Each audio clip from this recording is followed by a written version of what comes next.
Thank you. Welcome, everybody. It's March 19th at 4:31 p.m. and this is the meeting of the Fairfield Harbor Management Commission, and I'm Don Hyman, the chair. Happy vernal equinox, everyone. And thank you for meeting in this smaller room than usual. We had a scheduled conflict and with another commission and needed to find what we could find. And Betty was kind enough to put all this together at almost the last minute. So thank you very much. So I think we're at the point where we have a quorum. And I think we can call the meeting to order and do the Pledge of Allegiance. This is our virtual flag. We have the rest, you know. I pledge allegiance to the flag of the United States of America and to the republic for which it stands, one nation, under God, indivisible, with liberty and justice for all. Thank you. Okay, we have a lot going on in town, from a harbor point of view, and I will make my report brief so that we have time for all the other elements, but I will go over it. I am not sure that we're going to have time for that part of the new business agenda where Jeff would present the full version of Southport Harbor past, present, and future, and then we discuss some very important kind of big picture questions that the commission needs to think about and address. If there's time, we will. But if not, we may need to have a special meeting or put it on for another agenda. I'm just saying that up front. Okay. So I'll go into my report. Welcome once again. You should have received some of the email communication I sent to you over the weekend. As I think you know, we'll talk more about this later. The Port of Authority has invited Fairfield and all the other towns. Sorry, we got to I once again forgot to have the minutes approved. It's my second time doing that. Anyway, thank you for calling that to my attention. It's time to look at and approve the minutes. Are there any comments, corrections, or revisions to the minutes that were shared with you? I move we accept the minutes. Is there a second to that? I'll second. The minutes are. Can we vote on that? All in favor of approving the minutes? Aye. Thank you. Okay, so you have received both copies of the email communication, and I'm sure you've heard elsewhere that the Port of Authority SHIP program is in motion, and we will be talking about the importance of applying for funds from the SHIP program to address the work that needs to be done, replacing, repairing Lower Wharf, pier, and bulkhead. So that's important. It's worth spending a moment or two, if you have that email, to drill down and look at some of the criteria that are offered, look at some of the information that the executive director, Ulysses Hammond, sends along. It's kind of interesting to see how we fit into the stream of considerations that will be in front of this agency for funding. My understanding is the deadline is July 1, and recipients who are selected will hear in August about whether we have funding or not from the SHIP program. Hopefully that all coincides with other permitting that's going on or needs to go on, and Jeff can talk more about that. We did get in item 2 notice from the Army Corps of Engineers authorizing the permit to remove the damaged structure that's there and to replace and renovate Lower Wharf. That's a lengthy document, but it's also an interesting document, and that was sent along too. And another aspect of our work in the harbor is of course dredging, and that gets a lot of attention. It got a lot of attention to, I think, last week and today, and we'll talk more about that through the meeting. But in the course of doing that, I shared communication I saw from the Pequot Yacht Club Commodore David Rosso, from our own harbor master Brian McClurk, supporting this plan to dredge the harbor and specifying the reasons why that needs to be done over the course of 2024. There's a lot of necessary kind of crossing of T's and dotting of I's to happen before this can possibly happen. But I think the right people are in place to make that happen, and the momentum is there, as are the challenges.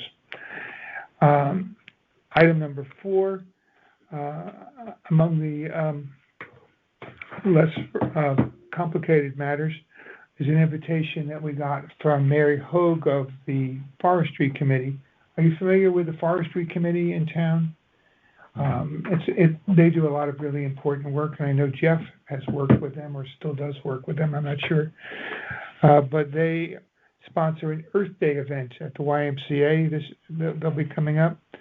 And if you saw in that communication, we're invited to sit at a table and share information about what we're involved with, about what the issues are with the harbor that we're working on, and educate the public on that.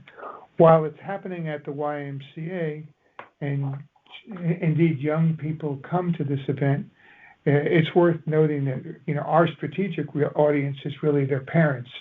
I think we need to maintain visibility, maintain good communication with voters in Fairfield to understand who we are, why we sometimes need funding, what we do, and what's at stake. And the kids are very important. Their parents are a little more important, my personal view. So that we'll talk about that a little bit later on. Item 5, I kind of have to practice what I preach here.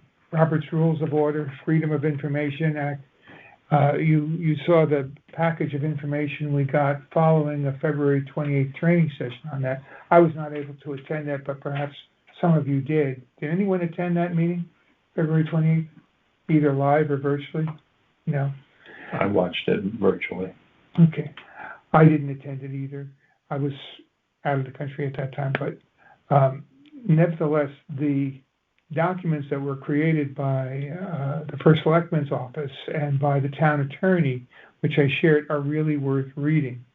All of us are appointed commissioners. We need to act with these Freedom of Information laws in mind, and of course following Robert's Rules of Order. Easier said than done, but nevertheless something that needs to be done. Is incumbent upon all of us. And if I slip away from that or make a mistake, please call it to my attention. It's bound to happen. Okay? But that's there.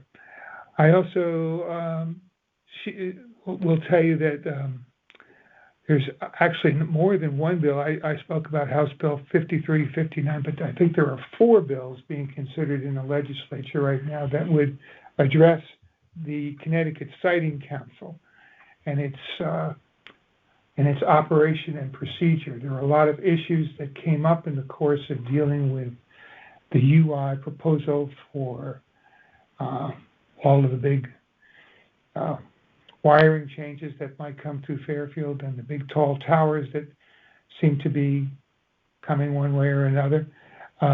There were procedural questions that came up in the political discourse about that from all sides, and they're being addressed in the legislature by the people that represent this town.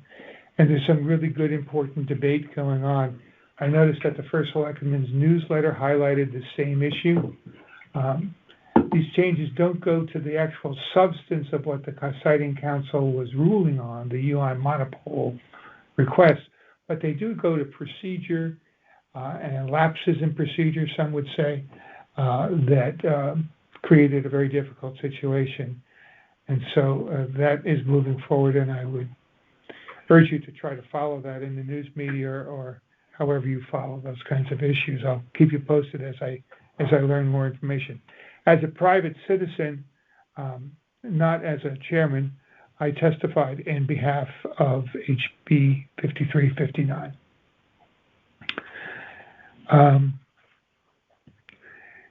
The final item in my report has to do with the Lower Wharf Subcommittee, which met March 8th, and I think I shared the minutes of that meeting with you. Among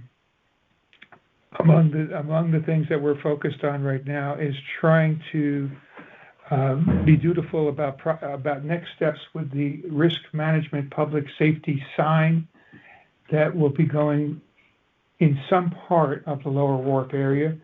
It becomes complicated because we have two deeds covering Lower Wharf, and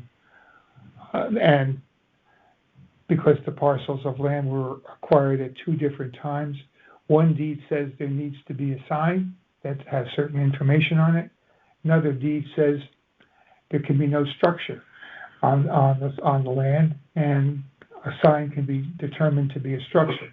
There are existing structures on that land already, as you know. There are benches which have been approved, and there's a very attractive garbage pail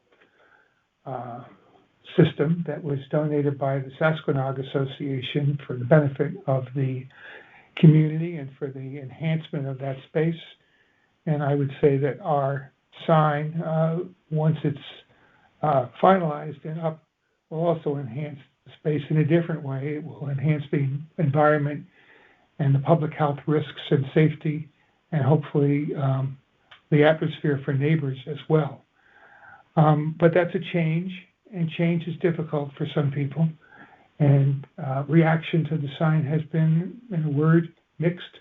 There's certainly support for it from the Sasquatch Association and from others. We had a bit of feedback from the Historic District Commission and some initial conversation. Things like typeface and font were questioned.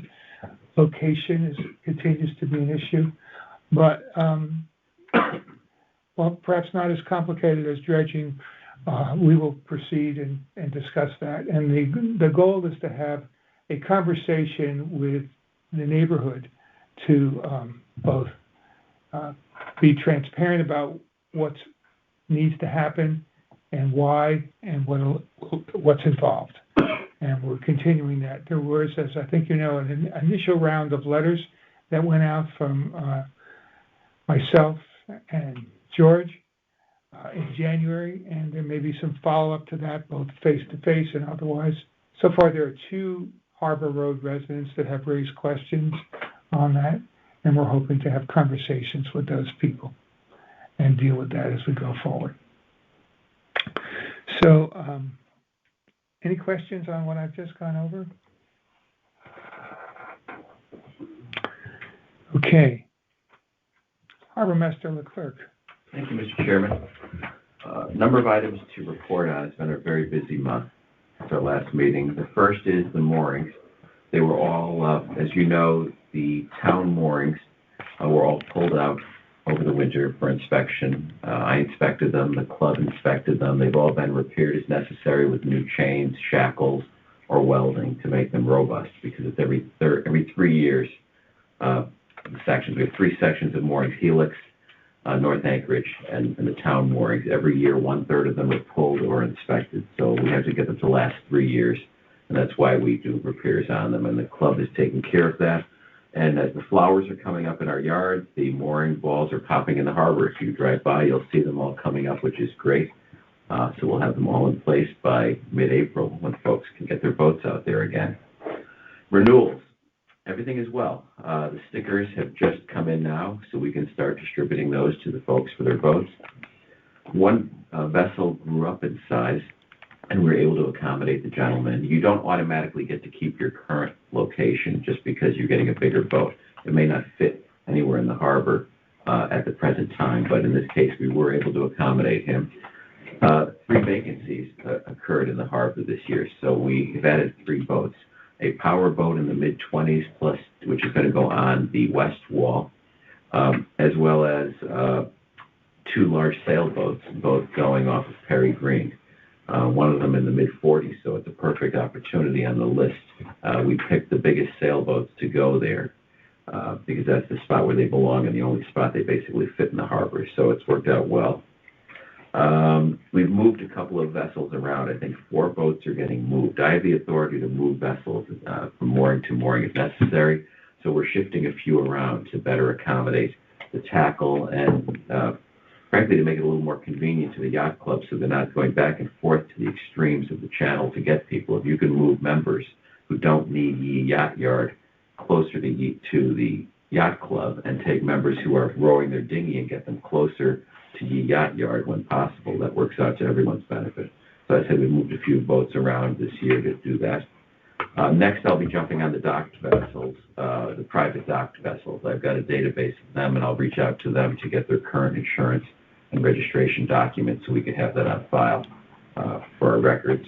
They don't pay a fee or anything like that, but they have to be on record with me as to what's at their dock at all times to show that it's insured and registered. Dredging. We had a meeting this morning at Pequot Yacht Club. Jeff had us over.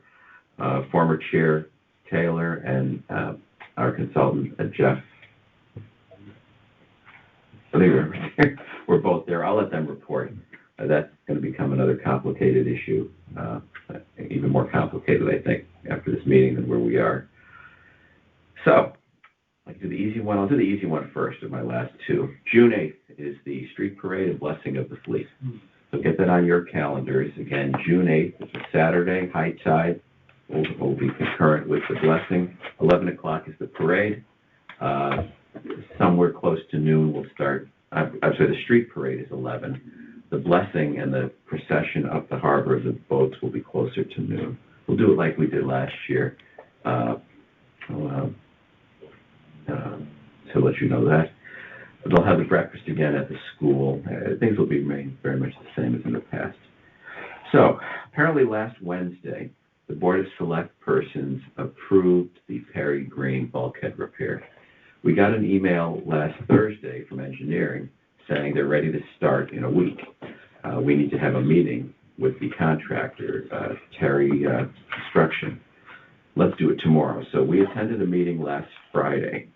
And at that meeting, I had a representative of the club come, obviously, as well as the marina manager, Justin Cathcart, because they're ordering things as soon as the PO issues, and I think the PO purchase order is issued, in fact, this week.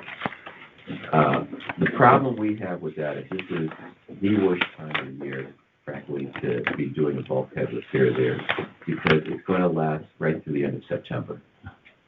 So the long and the short of it is, as you can see, I've got 10 moorings that we need to take care of. The town has 4 moorings, and the town has 6 moorings, and I have 4 moorings. Just to let you folks know, there's always been under the deed to Perry's Green 6 moorings that are administered by the Park and Recreation Commission off of their separate list. These folks don't have dinghy rights or dinghy access. They have to get to their boats from Perry Green itself. They have these line systems where they can pull their boat in or go out there in the mud to get on their boats. We've offered to run it for them, and they've declined last year when we suggested we can run their moorings better if they give us their list, but they would like to do that themselves. So that's an obvious problem because they had planned on closing the entire Perry Green and eliminating the parking, using that for construction equipment and putting a fence around it basically from next week or so, or when the materials come in, through the end of September. So, question is, what do I do with 10 boats? Where do I put them? And I indicated that is a huge problem because we don't have 10 spaces. At most, we have 3 transient spaces that are used for visitors to our harbor of large boats by the yacht club. So the plan now is, that's why I had the marina manager there. I said, you got to find some spots at South Benton for your boats, if at all possible. Just tell these ladies and gentlemen, you got to stay at South Benton this summer if you can. They've agreed to do it in 2 stages, the north section of the wall and the south section, and leave some type of a little path open so folks can, while they may not be able to park there, they're going to have to park on a side street off of there or park at Yee Yacht Yard and walk down because you can't just park on the road across from Perry Green. most of the time. They'll have a path going down and along the edge, so folks can at least get to half of the boats at any one time. So we're going to have to coordinate more with the yacht club how we're going. They simply suggested the yacht club could ferry people around, but number one, these are not members. That's not their job, is to ferry 10 people to their boats. And number two, the yacht club's tenders are, 24 feet, 26 feet? 26 feet. They're large vessels. You can't just get in there all the time with the tides. That's shallow water. That's why those are sitting in the mud sometimes, or close to the mud. And when you start working on the wall, the question becomes, while the stern of the boats, sterns are all on buoys, mooring balls, the bows are tied to cleats on land. So we talked about temporary structures, or how are we going to secure these boats? Are we going to stick some moorings temporarily off the wall a little bit? If we go back too far, we cut down the aisle by the boats on the Helix field, the big sailboats you'll see there. So we have more work to do discussing it. There has to be another meeting with the contractors and the club and the marina manager and us to try to make this work. It's not going to be easy. It's going to be a little bit chaotic, but we've got to find a way to squeeze the boats, put them somewhere else, shuffle them around, whatever we have to do this summer, which is going to be a project, because those folks don't have dinghies. They get there from shore, the town folks. And some of them are club members, and the club could accommodate their members by moving them a little bit closer. We're going to squeeze boats. We got to figure out how to do this. But it's going to be an interesting summer at Perry Green while this project is going on. And hopefully we get through, knock on Formica, through the season without any major storms, because we're going to have a lot of construction equipment all over the place, and materials and supplies in the laydown area. So I did talk to them about that, and I told them about flooding and how that gets underwater. And we have pictures as recently of a few months ago, and we can't have things floating away into the harbor. When the tide comes up over Perry Green, we can't have all their supplies just go adrift around the harbor. So they're coming up with a plan for that, to deal with that potential issue. So it's kind of a very last minute. We didn't realize it was going to happen this fast. They have to do it this summer, or they lose the ARPA funding, because they're coming to the end of their window to use this federal money. So it's not like they can begin in the fall, when it would be a lot easier, or it could, and they weren't ready to begin 3 months ago, which would have been really nice this winter to get done. Is that because the funding, the project would go into 2025 if they started in the fall? Apparently, there's some window, I know, with ARPA. I know municipalities are scrambling now to get these projects done before the money expires, or the time to use it expires. And this is one of those projects. So, a lot of people are not going to be happy, not just the voters, but everyone who likes sitting there at nighttime. It's a huge spot to have picnics and get your pictures taken for your prom, your wedding, your family photos. We've all done that. We're just looking at the boats go by. So, we shall see. That's all I've got. That's only 1 month. Any questions?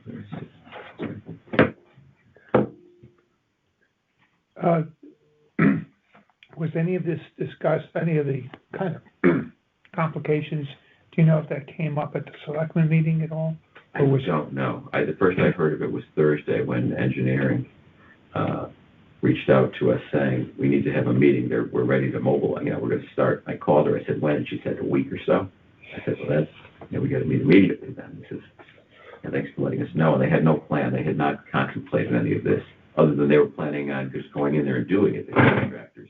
I don't think anyone fully considered how the boats are tied up and what to do with the vessels.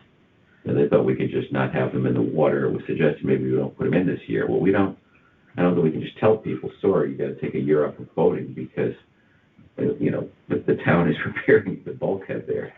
So we got to come up with something. Is engineering or the selectmen, or who will handle communication on this with the public, so that they're not totally surprised?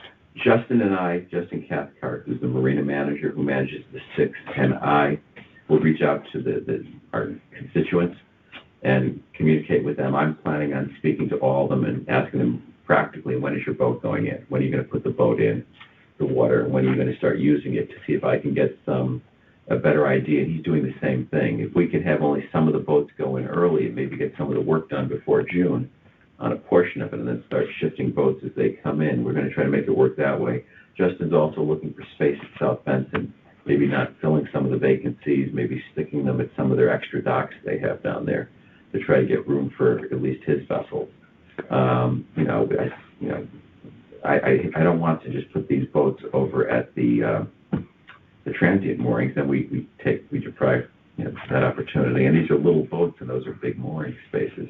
Good. But there'll be some kind of coherent communications process. When we're meeting again, and I talked to the contractor and I've got their emergency contact, they got my 24-hour number, so we can coordinate those type of issues as they arise. Good. But to clarify, it sounds like that communication is specific to the boaters there and not to the public who may be using the green.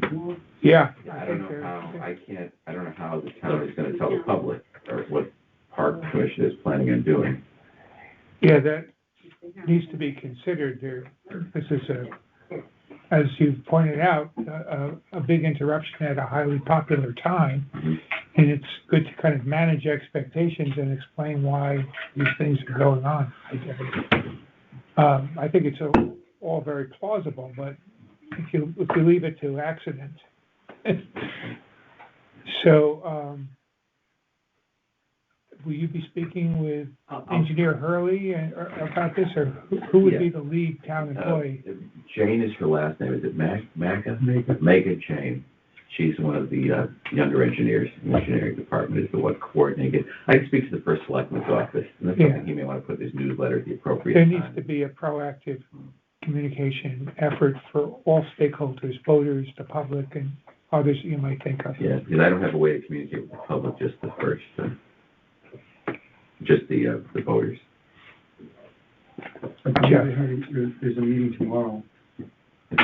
Yeah, at 10 o'clock. Is that right, Jeff? Is that what you understand? I'm pretty sure. I can look at my phone. Why did they tell us that? I didn't see it on my email, so apparently there's They a didn't tell us. meeting tomorrow. They haven't. Who's scheduled? Did Mega schedule it? Yes. I can't make it tomorrow, I don't believe. Yeah, I have nothing from her telling me. Meeting tomorrow, In this room? Ready? that's I thought for water pollution control. All right. Well, this is a day meeting, not an official meeting, just a, Yeah, this isn't a notice meeting. so, you know, We've got one on Friday. Friday. I don't have it yet. All right, well, We'll have to figure it out. Meetings need to be noticed. 9 and 10, but I think that's for water pollution control. I It's can like a confirm staff that before you leave. It's not a commission meeting, and there wouldn't be commission members. There weren't any commission members this last month. So you think the meetings regarding Perry Green project, I'll Yes. confirm that then. I didn't get one Friday from her, so. I'll email her.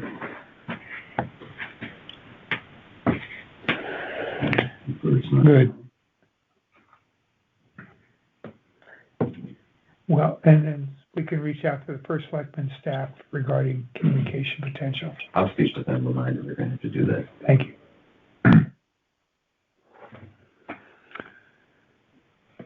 Okay. Anything else, Brian? That's a lot.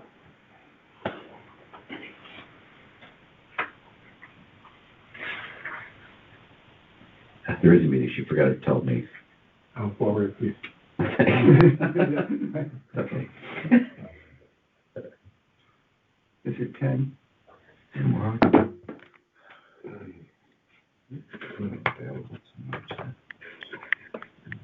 Tomorrow's Wednesday, what is it, Tuesday?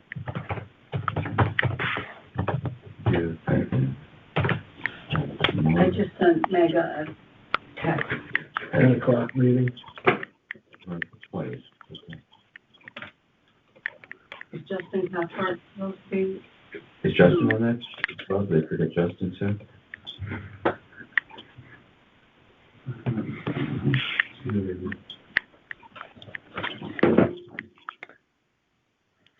Justin's on it. Shall we proceed, or? I'm sorry, yeah, so we've, Okay. Thank you very much for that. So a lot going on in our harbor on all fronts. And we're at old business. And Jeff, can you take the first item, Lower Wharf repairs, and update us on that? Well, it's related to the ship grant.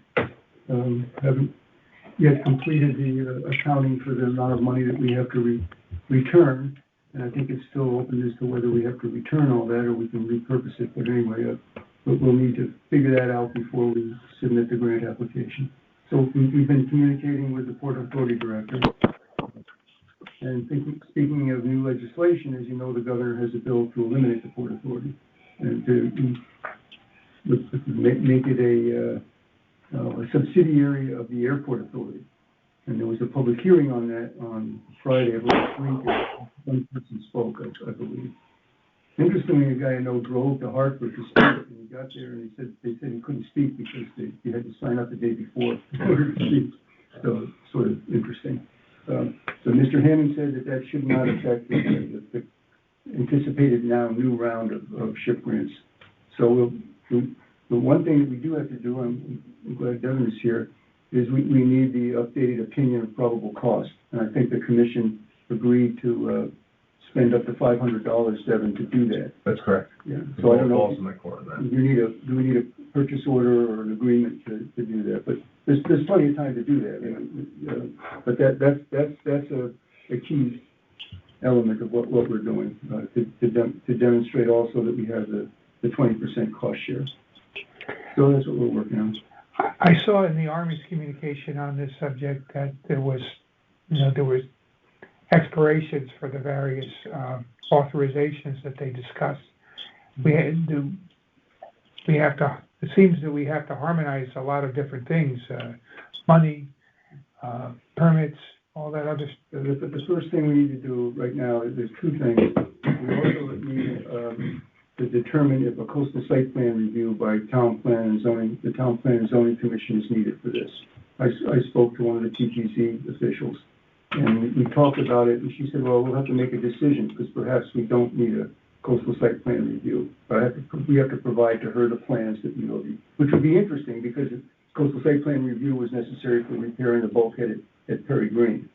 But we have to determine if a coastal site plan review is necessary, and then complete the application to TP&Z if it is. And then make sure they're aware of it's the wharf as well as the wall. So there's two components to that project. Well, anyway, I'll talk with you, Devin. The pier itself may not need the coastal site plan review, but the wall would if it's considered a flood and erosion control structure. That'd be consistent. The town regulatory jurisdiction commonly ends water. Yeah. So that's what I think that's one thing, and the other thing is to start preparing the grant and get the cost estimate. The timing, is going to depend on getting the money from the grant. So I don't know what else to say about that. Thank you for the update. Okay, the item 2 is Lower Wharf and some kind of memorial tribute to Pat Carroll. You may have seen in today's Connecticut Post and the Fairfield Citizen, there was a nice article about Pat's life, and some of us were able to participate in that, either through Jeff's photos or email conversations with the reporter. That reporter, by the way, is interested in this commission and interested in what we do, and has said to me that sooner or later he would like to come to one of our meetings. So that's something to think about. That's Jared Wardwell, who seems to be a capable young man.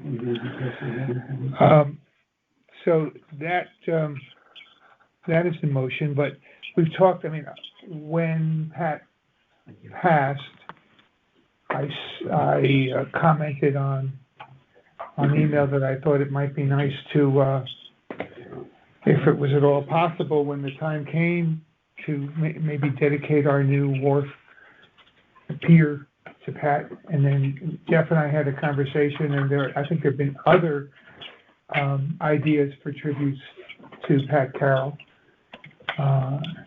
It strikes me that when we end this meeting tonight, we ask for comments from the public. It's not going to be the same. But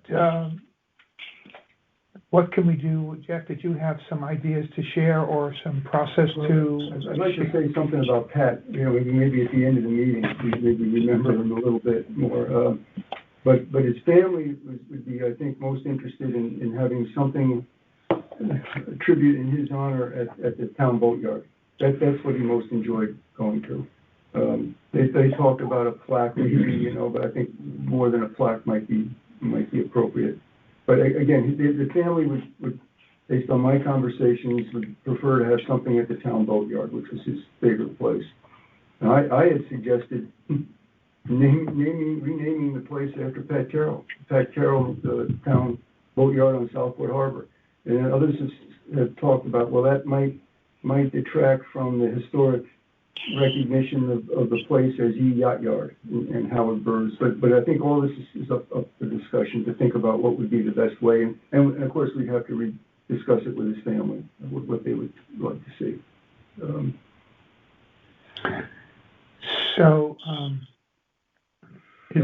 Is there a need for some kind of exploratory subcommittee to look into this? The first selectman's office was going to tell us what the process is in town to follow in order to name a public facility after someone. The first selectman offhand didn't know what they thought, that there's a committee that's involved in considering such requests, but he was going to let us know what the procedure is. But yes, it would be nice to have someone follow up, I think. Well, is there a different process for a memorial tribute versus naming a public facility? Or is it the same? I don't know. I don't know whether if we were to put a plaque in a rock like there is on the lower wharf, whether anything other than Parks and Rec, well, not on the lower wharf, but at the Yacht Yard, that would be all that's necessary as Parks and Rec approval. I don't know. So we'll have to figure it out. Okay, so that's an action point that we'll come back to. Yeah. Keep on in mind. And because one comment that I might have too, if it becomes sticky as it relates to the Yacht Yard, which I could see why there would, for historic reasons, people would want to defend that or stand behind it, would be to look at something like the marina within it. Oh, yeah. Or something, like the Pat Carroll Marina within the Yacht Yard or something like that. I've seen that done, and I was actually recently involved in a discussion in Norwalk, or something might be similar around that. So. But I don't believe that Yee Yacht Yard is a formal town name for that place. That was the name of the concession that Howard Burr operated there. But I think the formal name is the town boatyard. You could always have, the Yee Yacht Yard at the town boat, Carroll Town Boatyard. But that's something to discuss. And you're right, in Norwalk, the boating center is named after a distinguished person who passed. And within the boating center is the visitors dock and the launching ramps and so forth. But the overall center is named after someone. And I can think also in Westport, there's Ned Dines Marina, which is at Longshore. And then the other marina at Campo is named after another person whose name I can't recall at the moment. So, yeah, I think you're right. People can be flexible. I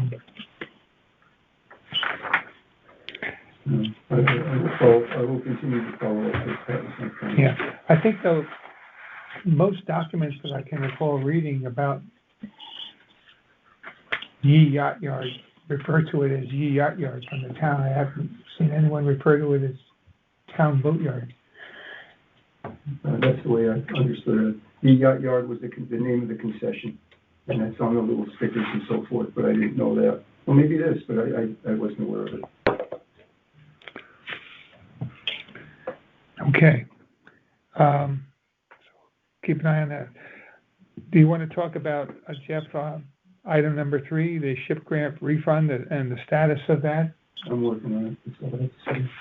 I've talked to Mr. Hammond about it, and a number of other towns are. We certainly have to square that away before we submit the grant application. Is there anything new to discuss on sand management? Well, there's plenty to discuss. We should go on for the next couple of hours about that. And that was the I don't know, Kim, do you want to start with this? Or? Okay. Where to start? Where do I this, start? this Um, subset of dredging. That's how it's all lumping, not blowing. I was just gonna start with the meeting today, which was fairly significant, attended by Jim Bradley and Tim Minahan from the Country Club of Fairfield, Jeff Warren, Jeff Stedman. I was there, two representatives from the Army Corps of Engineers, Jeff Engborg was there. Basically, the fellow who is in charge of the not the captain, but somebody who's in charge of the dredging and the dredging project, attended with Carl, who's the project manager, who we've met with several times. And they, before meeting with us, they took a look at the channel from the Country Club side and from the Lower Wharf side. And the first I don't want to call it a salvo, but I guess it was. The first salvo was, have you guys thought about, we could do this so much more cheaply if we didn't bring the Currituck or the Meriden and Sister ship up to do the dredging, but simply rented excavators and created stockpiles of sand somewhere. And if we did it that way, then there would be still money in your account to come back and dredge when the channel filled in again sometime in the near future. And so we were all caught a little bit off guard. The second, he said, but of course, I want to do what it is that you people, the customers, want us to do. And he reminded us several times throughout the meeting that if we had it would actually be the Meriden, not the Currituck, that would come off. The Meriden is the sister ship to the Currituck and a little bit beamier. But if she came up to do the dredging, that it would be extraordinarily expensive and eat up most, if not, actually we know it would eat up more of the money that has been appropriated by Congress to do this work. For a whole lot of reasons, not the least of which is that they can only work, at least at the beginning, at high tide. They would have to do light loads in the Meriden, meaning that they couldn't use get the full capacity of the dredge. There's replanting of materials, of the vegetation along the Country Club, where you can see right there that would have to occur. There'd be a lot of downtime, and we would be paying for the downtime, and there would be a huge expense to get the Meriden up to Connecticut, and I'm not even sure where she is at this point. So, the meeting, we asked, given those two options, we asked the question, well, if you've got a stockpile, and Bill Hurley was there, the town engineer, and he said basically that the town doesn't need surplus sand in the beaches. Within the last couple of years, they've done surveys of the height of the beaches, and the sand that is there on all of the beaches is more than sufficient. And on Sasko Beach particularly, it's well above what they need. So it's not as if we could simply ask them to dig up the bump at the Country Club there and truck it back down to Sasko Beach and spread it out. Sasko Beach does not need any additional sand. Kim, is this part of Sasko Beach, this part right here? No, that's Country Club. And we discussed that part of the beach is rapidly disappearing. And there was some indication from the Country Club that it would be really nice to have some sand there. But the issue is, can public funds be used to replenish a private beach? And basically, they seem to think that the answer was no. However, Carl did say that she would go back to her people and see if there were any kinds of arrangements between the public core and private entities as to benefiting from sand. So that's one issue that is up in the air. The other issue is certainly, given the two choices, I don't know who or when would get to decide. We've asked the town to consider whether or not they need what could be done with that additional sand, which um, appears to be, and I think 30 feet high piles. It's not like we would have a couple of sand, minor dunes. It would be major dunes that would have to be created 54,000 along the square beach. feet. Say what? 54,000 square feet. Right, a lot of sand. And of course, then the concern was raised, given the town's experience with piles and environmental concerns around additional materials that have been taken from somewhere and are on their way to somewhere else, whether or not that would create a public relations problem or concern or, anyway. So that was basically the gist of the meeting. Jeff and Jim met afterwards with the Army Corps folks, and I understand had some additional discussions about other issues that might be in play that didn't come up in the course of our meeting. Well, as Jim mentioned, we've been working on this for 35 years or thereabouts, but, and I, after lunch, and the person who flew up from North Carolina was very, very, very knowledgeable. And his history was not as a civilian employee with the Corps, but as an Army, what you don't call it an Army employee, but, working in Kuwait and other places, building big construction projects. He's very, very knowledgeable about the operation of the boat. But we walked from Sasko Beach down to the jetty. And it's quite interesting. Well, the first thing that we noticed is that there's a lot of vegetation that's growing up that's between Sasko Beach and the open beach here. So there's a question about disturbing that vegetation to bring equipment in, and whether that's going to be allowed by DEEP, or if it is, what sort of mitigation would be required. And that's the other unknown thing. They have not approached DEEP yet. I mean, DEEP knows that this project is in the works, but the next step is for the application to DEEP. And if the existing process or method that's talked about in the environmental assessment is to be changed, instead of placing the material offshore, we're going to put it they're going to have to amend the environmental assessment, and that will require additional evaluation. So first issue that we saw was the extent of vegetation growing here, whether that's dune grass. It's not tidal wetland grass, but the extent that that's protected. It's not the same as when the town walked the equipment line.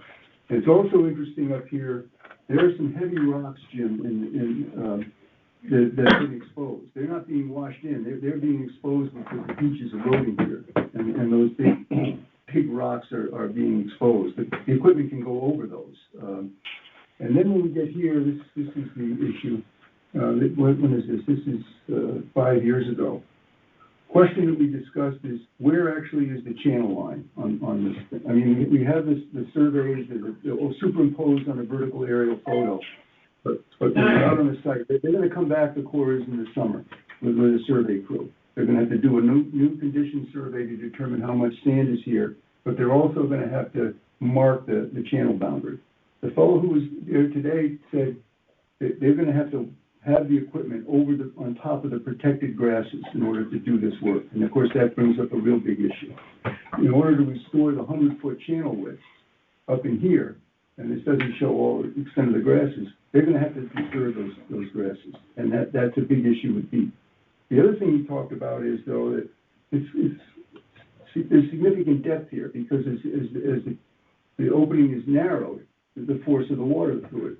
So another thing is, well, maybe we could just do it with the dredge ship and forget about the excavation, and just, you'd be on the left-hand side of the channel, and you'd work the arms on the east side of the boat and dig into it. But that's a problem, because that's not scoping the side slope as you would with the excavator. So you're basically just cutting it out, and whatever it ultimately sloughs off to is going to be the side slope. And then the question is, does that protect the grass? So there's a whole bunch of things that came up today. But it was without doing this, we just had to do this to understand how the boat would operate. And also, to what extent the yacht club can accommodate. The yacht club is gonna have to set a bunch of helix moorings I guess, together to help, put the, moor the boat, you know, at times. And so there's a lot of things to do. The first thing she's gonna do is see if it's, and then if you're talking about placing the sand along the beach here, that's a whole other level of permitting from DEP, because you're putting it in the intertidal areas. And that's gonna involve surveys of the benthic life in the area that would be covered up, and I just don't see that as a practical solution. And again, there's going to be a lot of material. And the town did this in 2014 and 15. I think we figured out it was 6,700 cubic yards, and that was to dig in the side slope and a little bit in the sand. Now they talked about 20,000 cubic yards. So that's a tremendous. That's, you know, relatively speaking, that's a lot of material to stockpile. So I don't know what else to say is that, but the next thing that we have to do is the Corps needs to submit essentially the application to DEP to do the work. Now, the commission agreed last month to write a letter of support for that. We didn't put that together thinking, well, what maybe something will come out of this meeting that would affect what we put in the letter. But in the Shellfish Commission, as I understand it, tabled this. The Shellfish Commission also has to have a letter before the Corps can submit its application to DEP. And they tabled it, they want to go out and look at the nearshore placement site. So, well, I don't know what else to say. It's been like this for a long time, and DEP has been our biggest obstacle for all these years, how they're going to respond to this. But again, the Corps has to come back in the summer, do another condition survey. They're going to survey I also asked engineering if they could do a survey to mark the line of the channel through the sandbar. And Scott said that would be difficult for them to do. So that's a lot of talk. There's nothing to say, you know, they're going to start dredging in a few months, that's for sure. Yeah, Did you say that they did say, I'm sorry, Tom, they did say that the window right now that they have in mind for the project is the 1st of October till the 31st of January. So. That's the dredging season where they have to good, do yeah. this. That was my question. Is that window still, is that still the target they're aiming for, October through January? Well, that's our hope. And they also said that they were aiming more for, you know, January of next year or, you know, in December. No one had a good, warm, fuzzy feeling after the meeting today that, you know, there's too many balls in the air. How are we going to do this? Do we have permission from DEP? Shellfish hasn't met. They're not meeting until next month. Hopefully they'll make a decision. It's starting to worry us that we lost another year on the project. So the harbor master is having a keel shortening demonstration next month at Yacht Yard. It's a joke, but that's the point. You know, we're both are starting to bump bottoms. The most troubling thing, though, is when the guy who's in charge of the excavating equipment said that he's going to have to be on top of this protected grass in order to use the excavating equipment. So we just may have to do it by the vessel alone there, just coming up the channel. That has to be readjusted, that thinking. Can they put an excavator on a barge? And then they wouldn't have to get involved with the grass. Maybe when you get the change, I don't know, we didn't talk I about know, that. we're past that point now, I guess, It changes the scope of the project and also the cost of it. So the money came up too. It's costing $54,000 a day to do it as proposed with the excavator and the barge. And they said we're going to run out of money in 2 weeks of the allocated money. So they're going to do as much as they can and then just leave under the allocated money, which is problematic if they don't dredge enough because they're out of money because tides, they can only do so many hours and they can't work 24-hour shifts on it. Noise ordinances and lighting and things. So that's a whole other. A lot of downtime. Yeah, a lot of downtime. But this is also, if this was to be contracted to a private contractor, it would cost a lot more.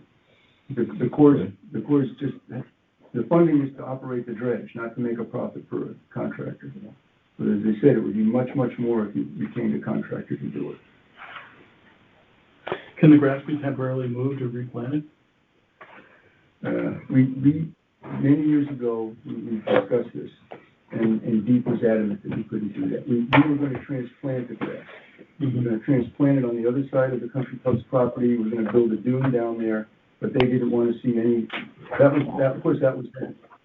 But the protection of that grass was Deep's principle. That may have been other wildlife too, or we don't know? It was just the grass then. The more recent effort when we excavated, that also took into consideration the nesting of the piping plover, which hasn't been seen for over 10 years now.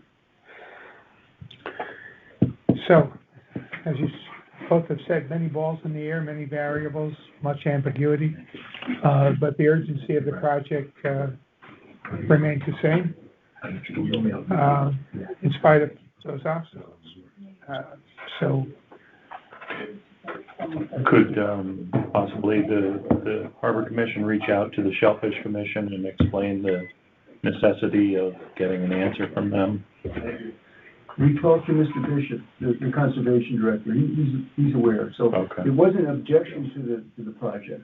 I guess the chair wasn't at the meeting, and they wanted to see if there needed to be any whether they need to transplant the shellfish from the placement site near shore. But Tim felt that it would be taken up at the April meeting. Okay. thank you. Thank you both. Moving on to the mooring committee.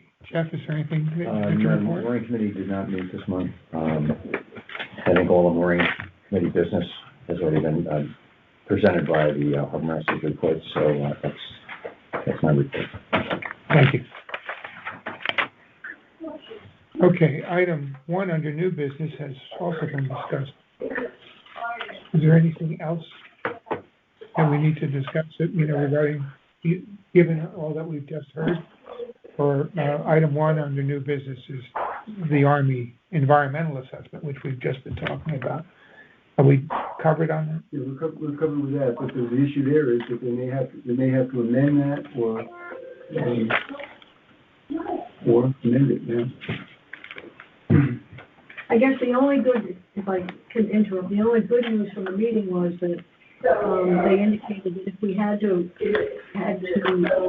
amend the assessment, that it would only delay the project by a month. But the good news was also that this is being taken seriously by the Corps of Engineers. They have the funds to do it. They're trying to figure out how to do it now. Yeah. And what's the best way to do it. So this is a priority project for them, obviously. What else would you say? Thanks. The other thing one of the commissioners brought, Doug Metchick, suggested, in addition to the letters that we've received from Pequot and from the harbor master underscoring the urgency of dredging and so forth, would it be useful or would it be unnecessary to have an additional letter from the Marine Police? That was a suggestion that was made, or is that icing on the cake? I don't think now, the comment period for the environmental assessment is closed. So we don't need to convince anybody at the core of the importance of the project. I think what we would want to have additional public comments is when the DEP's process proceeds. Process for the period for the DEP's approval. That's when we would want, I think, as many interested, because we want to influence the DEP. So that part of town, that the Marine Police could be talked to as we get further on. That's community sailing, I'm sorry. Community sailing would be a great comment there too. Yeah, they're prepared to do that. Was there a letter during the comment period also submitted by Country Club and Fairfield, or did that not happen in time? Not that I'm aware of, Jim. They weren't asked, so I don't know. I mean, obviously, very much in favor of getting the project done on behalf of Harbor. But again, I think it's good for everybody. I think that the comments on the environmental assessment, we're not trying to, Yeah, so I was just it's the wondering, that DEP would apply to process the that next we're wave. gonna really have to show that there's public support for it. Yeah, we're just trying to remove barriers during the whole process. The court can get locked up in real estate pretty quickly. Well, that's another matter. I mean, we're not gonna bring it up here, but the real estate issues having to do with access to the jetty. Is still haven't been worked out to the satisfaction of the Corps, and there's going to be a meeting with, I guess, with the real estate section of the Corps of Engineers and people from the town to discuss the access. They're going to need a temporary easement from the town to pass over Sasko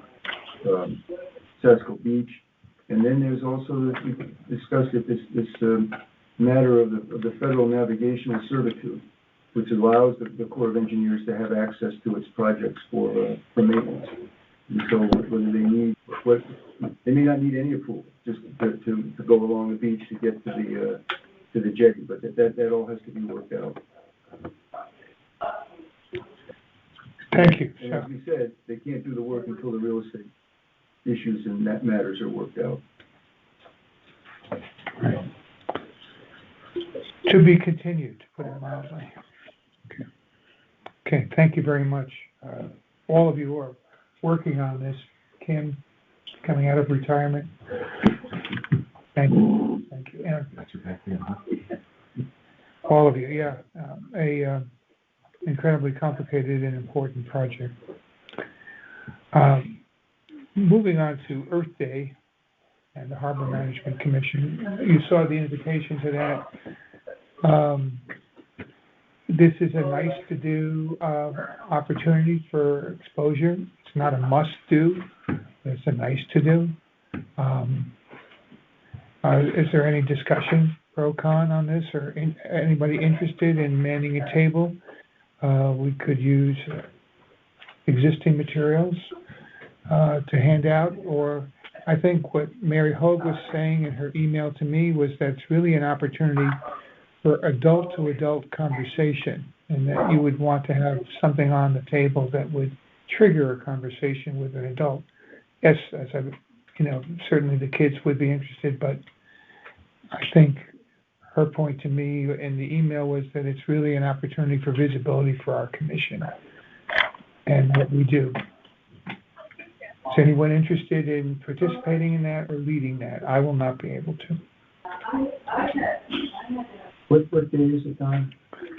April 20th.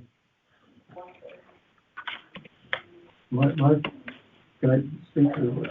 Yeah. My thought, since it's Earth Day, my initial thought was it should be we should have something to do with environmental protection or conservation, and the topic that's most directly related to what we do has to do with water quality and the importance of the clean water going into Long Island Sound, and that Long Island Sound depends on the health of its estuaries. So my thought was, if I was to be involved, I would focus on that for the kids to learn about the importance of protecting, the importance of clean water, how the shellfish depend on it, the enjoyment of the harbor and of the sound depends on clean water, and what comes down what comes down the river affects the harbor and Long Island Sound. So that was my thought, rather than information on the dredging and the lower wharf. It's Earth Day, and focus on the topic. That was just, and then we said that she would give us a table inside if we wanted to have displays with easels, so we wouldn't have to worry about being blown over in the wind and so forth. I think that's all true. My only comment would be that kind of duplicates the Mill River education program that's in place in public school, which has the same objectives and talks about that. And most or all of our kids have been through that. It's an excellent program that Joyce Shaw started many years ago. My daughter became a hydrologist because of it. Our own, just playing devil's advocate, some of our boats are not exactly environmentally pristine in terms of engine oil and things like that are part of it. I just and then the final thing is, who would be prepared to sit at the table and have discussion or share information or lead this in that regard? Which of the commissioners? Because if we're not prepared to do that, as commissioners, as appointed commissioners, then I think we have to say that competing events make that participation not possible. Let's see, that one, I'm out of the country then, so I wrote what I'm gonna throw out and maybe a little disingenuous because I won't be there to be able to attend.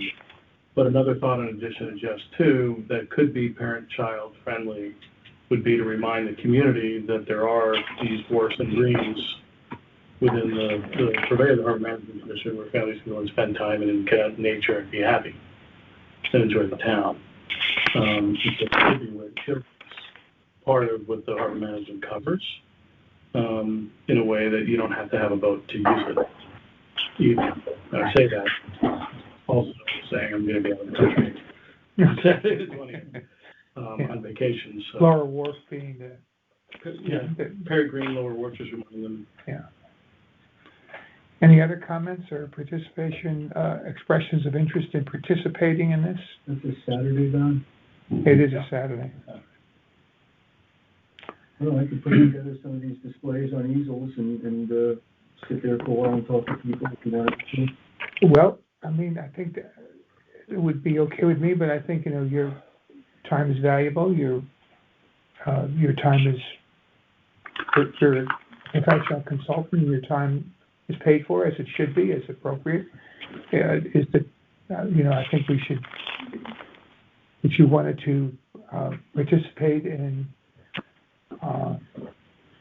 I think the commission would need to be comfortable with paying for that. Well, half the things I do I don't charge for anyway. If you want me to participate, I will. It's fine. Yeah, I welcome more discussion. It's just a question of whether, thank you for that, but you shouldn't work for free. I work for the Forestry Committee pretty much for free. I don't feel as though we have a lot or a vision of a lot other than what Doug just mentioned to put forward. So I don't know whether it'd be worth our while at this point. Well, and being that there are no commissioners that are present and that we would have to use our consultant to participate, unless there's some other... I'm not sure I'll be able, I may have a conflict, so I can't say yes or no right now, but I can let you know. Perhaps just having some,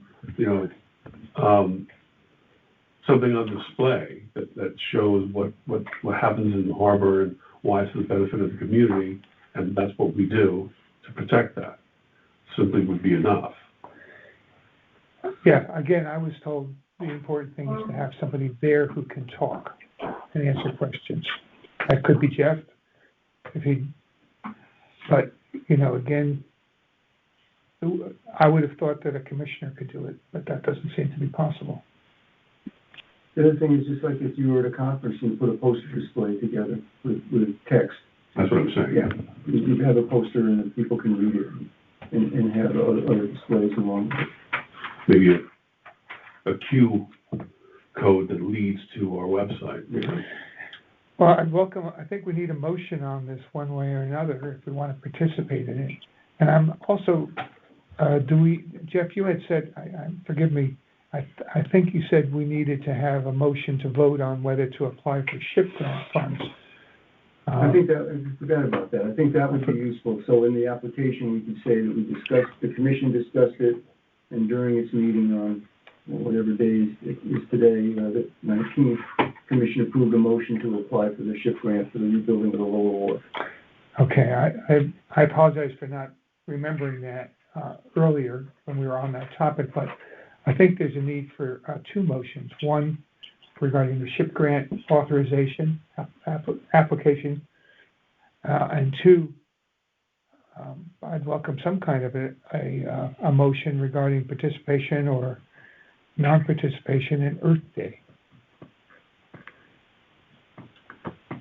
I don't know a lot about it. I read the memo and they said there were 300 people participating. You seem to suggest that they were young adults or children. Is that, again, I'm Children come with their parents. I think there will be children there, but they come with parents. yeah. But you know what the breakdown is? I've been to these in the past, and they're usually younger in my experience. We used to participate when I was president of Aspetuck Land Trust, and then we stopped. And why did you stop? I think people felt that the Aspetuck Land Trust was communicating its story effectively through other channels.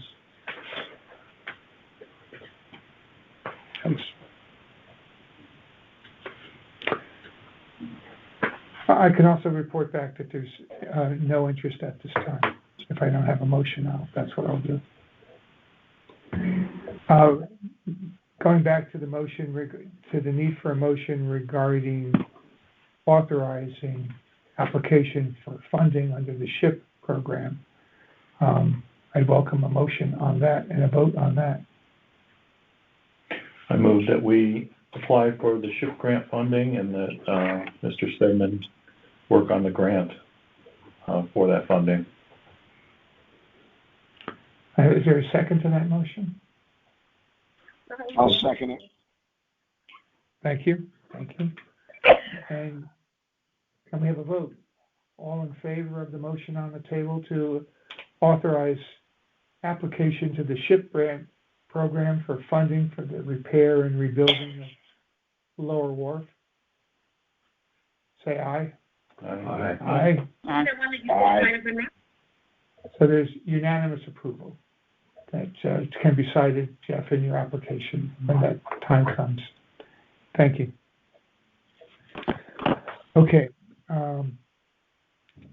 We're at the point where we can talk about Southport Harbor and these kind of big picture issues that I've mentioned, or we can defer on that to another meeting. What say you? Anybody interested in talking about that now, or would it be better? I think the key questions here most of the older members are familiar with Jeff's wonderful presentation, Southport Harbor Past Presentation, which I've looked at several times over the course of the year. It's just great reading and important to understand. The key questions, that he has enumerated. How do we coordinate with the TPZ and the Plan of Conservation and Development? And how do we influence legislation that would protect the role of harbor management commissions in Connecticut in the wake of the court decision, Cone versus Deep? These are complex questions, and are there actionable steps that commissioners can take in either case? I talked with one of the TP&Z commissioners about the Harbor Commission providing comments for the update of the TOCD. So she said it's not immediately necessary. They're going to put forth another draft. But if we wished in the next several months to submit another statement to them, so I was thinking that maybe next month we could discuss submitting a statement that the TOCD would recognize the harbor management plan and support its implementation. Something like that, but put together a 2 or 3 or 4 page statement. But she said it's not urgent right now, but we should start thinking about it next month. And you're busy, so much on your plate. That's something you can do. We have material to that effect, describing what the purpose of the harbor management plan is and how it relates to the POCD, and also the land use, the process of reviewing applications that affect. What's the authority of the commission? How does it relate to TT&Z? And a statement about the importance of Southport Harbor to the community. But the most important thing is to reference the harbor management plan and express support. They're 2 separate plans, and they're both equally significant. The 2 plans control the use of the land and water within the town bounds, so that the POCD doesn't supersede the harbor management plan, and they're 2 distinct plans. And we recognize the POCD in the harbor management plan. The POCD should recognize in the harbor management plan, we recognize the POCD. The reverse should be should be true. So it seems, as you say, that we could repurpose existing information and documents into a letter that would come from the commission to the P and Z stating all that, and it's a 2 or 3 page document. The Forestry Committee did that, just explaining the forestry management plan, how it relates to the POCD, and what the vision is that would be. So I think our vision that we would want the POCD to support is based on the basic goals of the harbor management plan: safe and beneficial use of the harbor and protection of the harbor's cultural resources.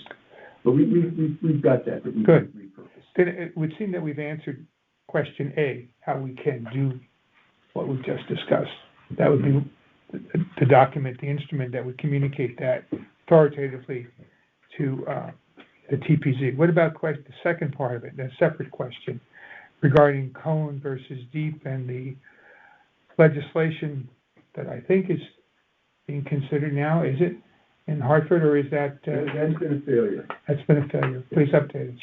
Well, we were advised by former legislators that without DEEP's support of this legislation, it won't be passed, which is DEEP killed it last year.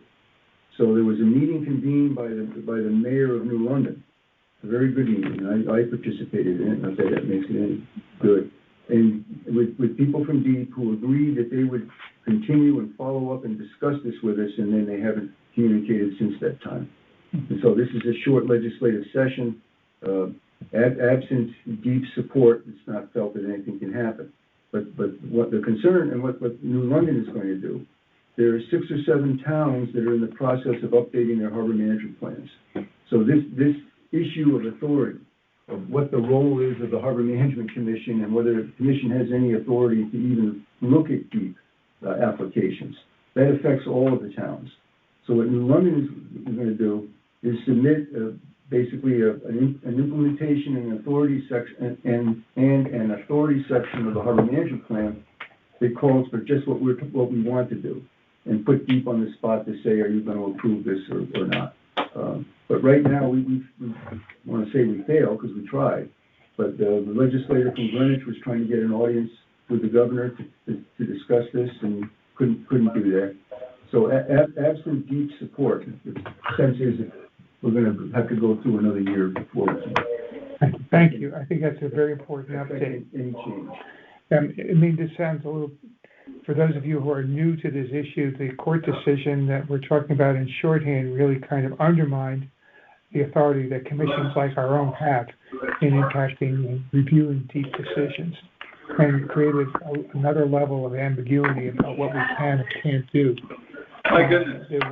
There was talk of legislation that would be more specific in that regard, but as Jeff has said, that's not going to happen for different reasons. So I think we've unfortunately answered question B for the time being. Other towns are continuing to work on this. Greenwich people, representatives from Greenwich are trying to... Mr. Chairman, could you ask the other folks on the line to mute themselves? I'm having trouble hearing. Yes, excuse me. Whoever's making background noise in the kitchen or whatever, please mute your phone. Can you hear me? It's not me. I'm muted here. It's not me. Brenda, so, it might I'm be not sure Belinda. virtually. Yes, perhaps it's me. Can you hear me now? Yes, yes, we I want you to mute your definitely phone will. if you. Thank you. Thank you. Thank you. Okay. I think we've gone through the business of our agenda, and there's a lot of opportunity for wonderful things, and there's some challenges as well. And that's why we're here to keep talking about these things and supporting those who are pursuing it, like Jeff and others. Might I say? Please do. I would just like to say something in memory of our friend Pat Carroll, who passed away on February 28th. We haven't talked about Pat. We can pause to think about him during the meeting today. But as you know, he was a World War II veteran, lifelong resident of the town of Fairfield. He came back after the war, he joined the police department, and he served in the police department for 30 years.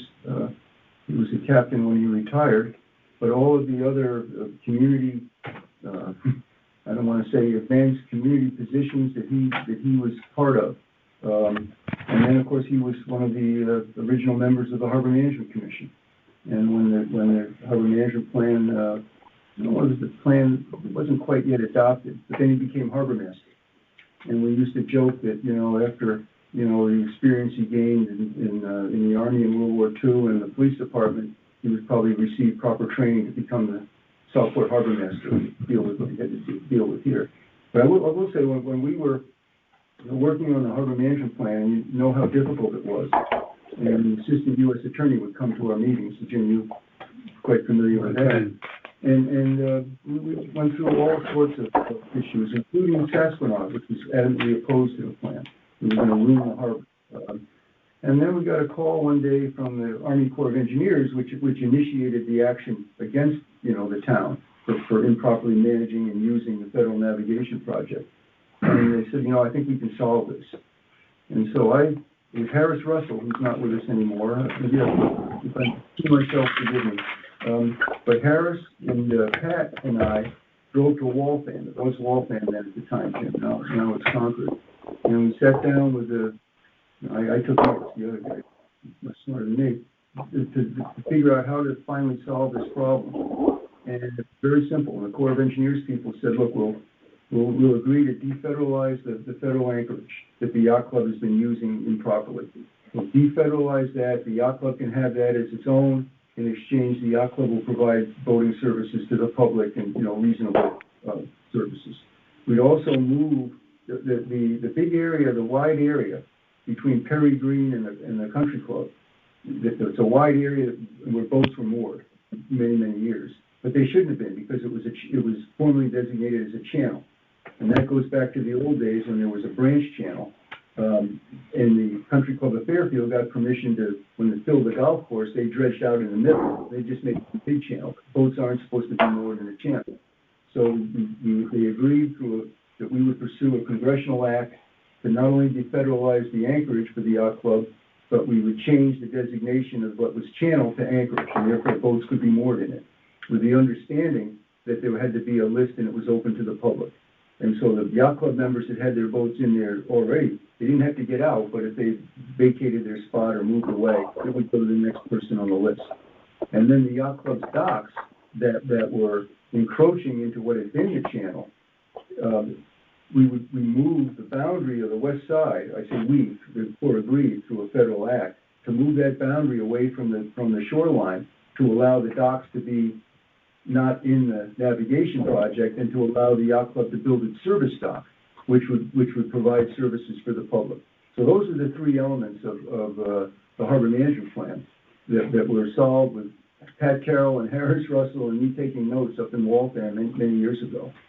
And the only things I would say about Pat, and what the level of integrity he had, but dealing with land use issues and regulatory issues, you see that many people look at what's right based on what's best for them. And Pat never did that. He had a perception of what's right, whether that wasn't in his interest or not. There was something that was right to do, not what he wanted to. It may not be what he wanted to do. And then the other thing is he had no agendas, no political agenda. He just was interested in doing the right thing, and that's the way he lived until over 100 years is pretty good. Also interesting, he was the oldest living FBI agent.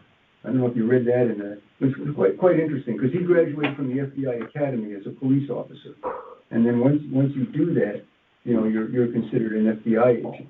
So when his 100th birthday, I figured out this story. His 100th birthday, someone from the FBI came down at the yacht yard to say, you're the oldest living FBI agent. But somebody picked up on that, and so a guy in California complained and said, no, I'm older than him, or something like that. But it was all worked out amicably. It wasn't. So I just think we should remember Pat when we think about what we're doing. And as far as the other stuff, I'll stop talking, but Don and I talked about the sign at the lower wharf, and the main thing is that the people who make the decision to put that sign should just know everything that's involved with all the considerations. The town attorney's opinion, and that the sign can be put there as long as everybody agrees that it's okay. And so thank you for letting me talk about Pat. As you know, his extended family is quite admirable. And he's contributed a lot to what we're doing here. Yeah, his children have done well too. Yeah, so, yes, and of course, this is the moment when we would ask for comments from the public, and Pat would be there, and in the most lucid, clearest voice, he would offer a comment, an anecdote, a joke, and pat us on the back for what we're doing on the spec. Even right up to our last call, right? Yep. So our last meeting, he was on the call. Right. I'd also say that former Harbor Master Lou Shula, I don't know that all of you know Lou. Lou's struggling now too. Again, a person with a much distinguished background that many people don't know. He was an Air Force pilot during the Cold War, and then an honored captain at United Airlines. And his wife passed away, and he's been struggling. But his daughter was able to bring him to the Carrollton when, at the end of Pat's life, and they had a wonderful talk, and it made both of them feel good. So anyway, that's just my.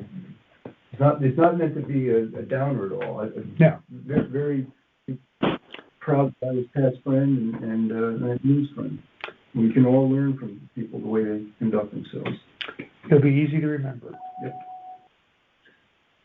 Thank you, everyone, for an important and interesting discussion.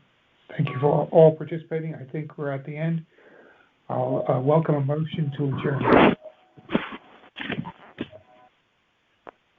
I move that we adjourn the meeting. I'll second.